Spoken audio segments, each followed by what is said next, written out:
Olá você, seja bem-vindo ao nosso Instant News, edição número 3. Hoje falaremos sobre o encontro de Biden e senhor nosso presidente Luiz Inácio Lula da Silva.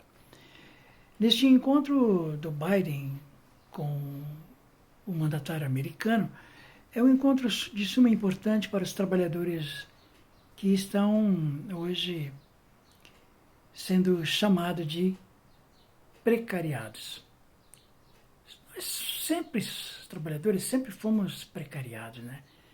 Mas agora somos mais ainda, porque as empresas de tecnologia fazem esse trabalho de oferecer vantagens, principalmente para o trabalhador brasileiro, né? Que é uma vantagem ficcional.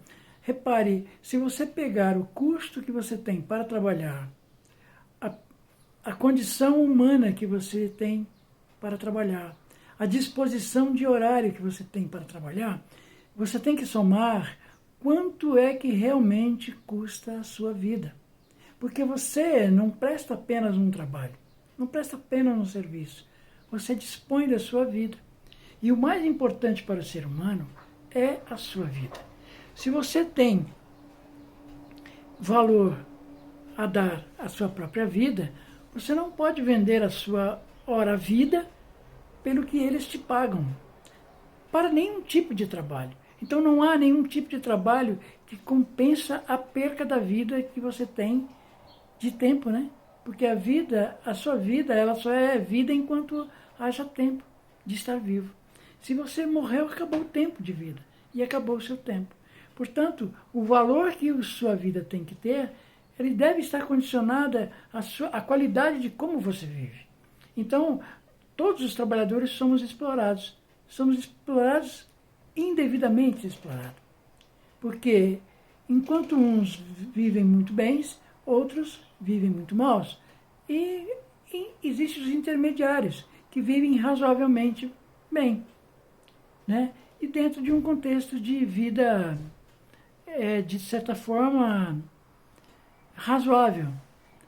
Então, esse encontro do Lula, que fala sobre questões de sindicalismo e dessa questão de políticas de salário e trabalho, essa correlação, né, entre os trabalhadores do mundo e os empresários, né, ela é muito importante que os governos estejam atentos à não precarização absoluta e total e restrita dos nossos trabalhadores. Então, é um assunto muito importante e a união de dois países importantes, como é o caso do Brasil e dos Estados Unidos, é realmente muito importante para toda a população do planeta, acaba sendo.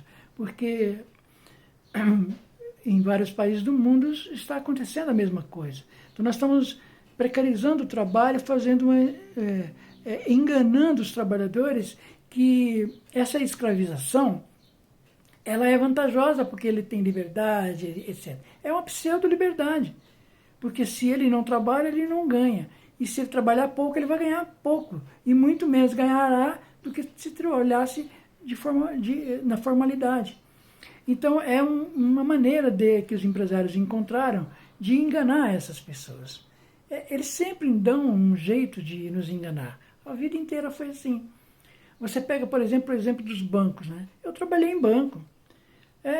Eu ganhava, se fosse a valores de hoje, R$200 a mais do que um salário mínimo.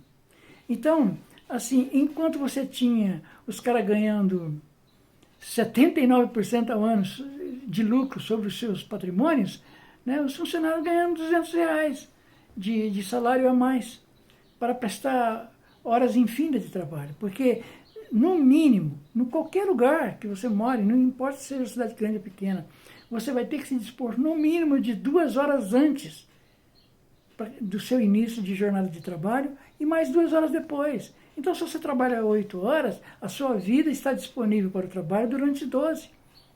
E isso não é computado, né? E as pessoas que trabalham de aplicativo, por exemplo, elas não veem isso. Eu tenho um sobrinho neto que Aí ele levanta às 8 horas da manhã, toma um café e tal, às 10 horas já está correndo atrás e vai chegar 1 hora da manhã, 2 horas da manhã em casa. Então veja a carga horária que é isso, né? Se você colocar, bom, levantei 8 horas para me dispondo a ir para o meu trabalho. E cheguei a 1 hora da manhã, 2 horas da manhã em casa, quantas horas ele deu da vida dele para esse trabalho? Porque durante o tempo que você está disponível para o seu trabalho, você não tem uma vida disponível para você mesmo. Então, é preciso entender essa relatividade entre o seu tempo de vida. Porque o que você vende não é simplesmente uma mão de obra que você presta. Não é só isso. Né? Na verdade, o principal é o tempo de vida que você dá para que você possa efetuar o seu trabalho. Então é importante que tenhamos líderes mundiais, né? Líderes de países e de mundiais, que pensem sobre essa questão humanista. Porque está inserido nesse contexto exatamente a questão humanista. Se a pessoa não compreende o que seja uma questão humanista, então ele vai ser bolsonarista. Entende? É o outro lado. É o cara que é patrimonialista. Os patrimonialistas, eles pensam que o que lhes dá um poder é justamente o patrimônio. Né? E, de fato, na sociedade capitalista, é exatamente isso. Quanto mais bens e melhores e mais bonitos e mais suntuosos, etc., eles tiverem, mais ele tem poder. Ele tem poder sobre os mais pobres, ele tem poder na política, ele tem poder no judiciário, enfim, ele tem muito mais poder em todos os ângulos. E tem até o poder de, quando sai de férias, ir para o melhor resort ou para um apartamento particular, ou então ele vai andar de iate, de navios, e etc. e tal, né? Você está compreendendo isso que eu estou falando, meu caro ouvinte? Então, essa aqui é a realidade.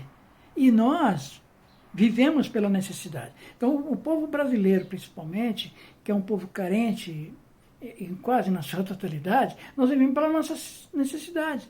Um cara da classe média baixa, que é um professor, que é um auxiliar técnico, enfim, né? Essas pessoas têm o seu carrinho, mas é a prestação. Então, se ele não tiver um salário condizente, ele não consegue pagar as prestações. E se ele mora numa casa própria, você vai ver a casa também está financiada. Então, assim, ele acaba aí retendo 80% do seu salário só para ter um carrinho para andar e uma casa para morar. Né? Percebe? E o quanto é que ele tem que dar de vida à vida dele para suportar essas condições de vida que é precária, na verdade. Né? Que é precária. Então, assim, termos um governo humanista é de extrema importância, porque se trata de seres humanos. Um país sem pessoas em cima dessa terra é apenas uma terra abandonada, é uma terra desértica. Compreende? Então, assim, o importante de um país é o seu povo. É o povo que é importante. Então, para esse povo e por esse povo que um governo deve governar e fazer de tudo. E usar os meios e financeiros e de poderes para ir melhorando a vida dos trabalhadores. Essa é a ideia. E é isso que tem que ser feito. Então, essa junção do Biden com o presidente Lula, eu achei muito importante para o Brasil. Né? E mais, essa questão de bilateralidade que estão se falando, ela é de suma importância. O Brasil não tem que estar atrelado de pés, mão e cabeça com a China e nem tampouco com os Estados Unidos, ou com a Rússia, ou com qualquer outro país que seja. Nós temos que dar valor ao nosso país, à nossa soberania. Nós temos que pensar no nosso povo, porque o povo é que é o principal. Muito obrigado por me acompanhar neste programa de hoje, neste Instant News. Eu sou Zé Reis Santos, autor, escritor, poeta e terapeuta holístico.